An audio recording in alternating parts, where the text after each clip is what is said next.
My name is Yuko.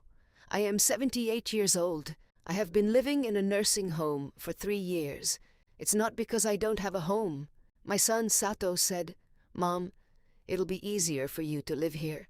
Sato was smiling. I smiled too. A mother never wants to trouble her child. Even when her own heart is hurting, she still smiles. After my husband passed away, Sato became my whole world. When he was little, I worked long hours every day. I saved money so he could study. I bought new clothes for Sato. I wore the same coat for years. I always told myself, I'm fine. As long as Sato is happy, that's enough. Sato grew up. He found a job. He got married. He started a family of his own. I was truly happy. I didn't need his money. I didn't expect him to do anything for me. I had only one wish. I just wanted him not to forget that his mother was still waiting for him. At first, he called me every day. Then it became once a week, then once a month. After that, the calls stopped. Every day, I looked at my phone. Whenever it rang, I thought, is it Sato? But most of the time, it was just the nursing home. One day, the nurse asked me, "Yuko, why don't you call your son?" I smiled and answered, "He's busy with work." But that wasn't the real reason. I was afraid to call him and hear him say, "Mom, I'm busy right now."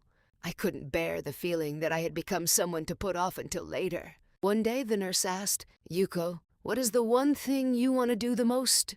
I smiled and said, "I just want to have a meal with my son." The nurse looked surprised. "That's all?" she asked. Time passed. My body grew weaker little by little. I didn't tell Sato anything. I kept thinking, I don't want to make him worry. But deep inside, I wished he would notice. A week later, Yuko passed away peacefully. Sato arrived 2 days later. He had brought new clothes, his mother's favorite food, and a new phone. He had brought so many things, but his mother wasn't in the room. Only the nurse was there. Sato asked, "Where's my mother?" The nurse was silent for a moment. Then she said, "Your mother waited for you for a very long time." Sato couldn't say a word. All he could ask was, "What do you mean?" Sato sat down in the chair where his mother always used to sit. Then he cried. He wasn't crying only because she was gone. He remembered every time her phone rang, and he didn't answer. Every time he thought, I'll call her back later. Every visit he postponed, saying, I'll go see her next time. He remembered all of it. But that next time never came. The lesson, the hardest regret in life, isn't losing someone you love. It's sitting there after they're gone, remembering every moment they needed you, when you could have been by their side, but chose something else instead. We put off making a phone call.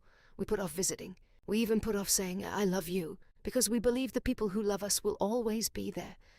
But the truth is, some doors, once they close, never open again. So don't wait until someone's funeral to realize how precious they were. Go to them while they're still waiting to hear your voice. Hold them while they can still feel your warmth. Tell them what's in your heart. Because the most painful words are not the ones we never said. They're the words that no one is left to hear.